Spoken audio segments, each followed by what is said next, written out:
Hello, Dawn Moore at Allegiance Title Company. I heard from a real estate agent the other day about a scenario that caught him off guard, and I thought I would share it with you. He had received a contingent offer on one of his listings. The seller accepted that offer. In addition to that contingency for sale of other property, the contract had a contingency for financing using the addendum for third-party financing for credit approval. While the contract was pending, the seller had received a backup offer. The seller accepted the backup offer and entered into a contract. The seller then attempted to use the knockout provision provided under the addendum for sale of other property. Under that knockout provision, the seller has the right to give the buyer notice of the backup contract and require the buyer either to waive the contingency for sale of other property or terminate the contract, thereby allowing the seller to put the backup contract in a primary position. Well, in this scenario, the buyer waived the contingency for sale of other property.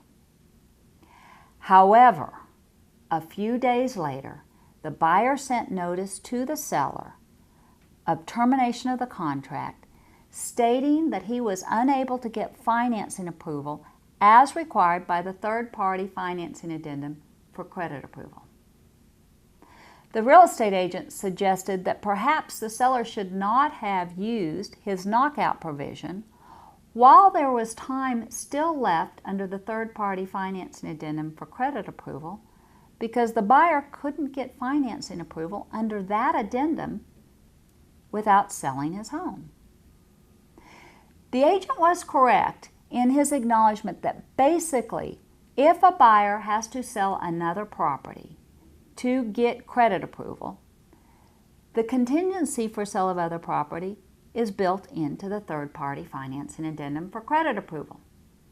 That addendum states that it's conditioned on the seller approving the buyer's assets, income, and credit history for the loan specified in the contract.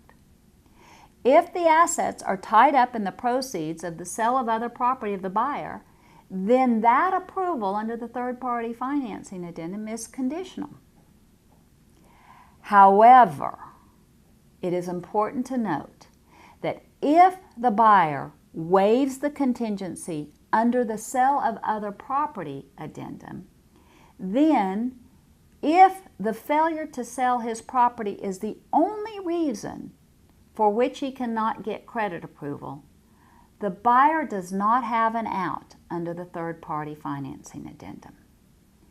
When the buyer waives the specific contingency for sale of other property, he waives it for all purposes under the contract.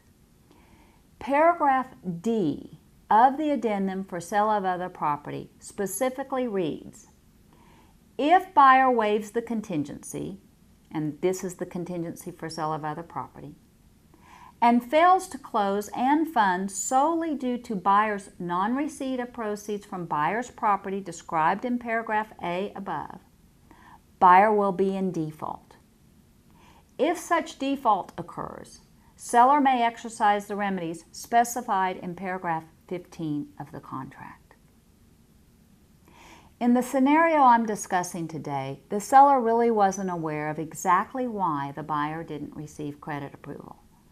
But if they had discovered that the only reason the buyer didn't receive credit approval under the third-party financing addendum was because it was conditioned on the sale of his property, then the buyer would have been in default under the contract and could not have exercised an out under that addendum.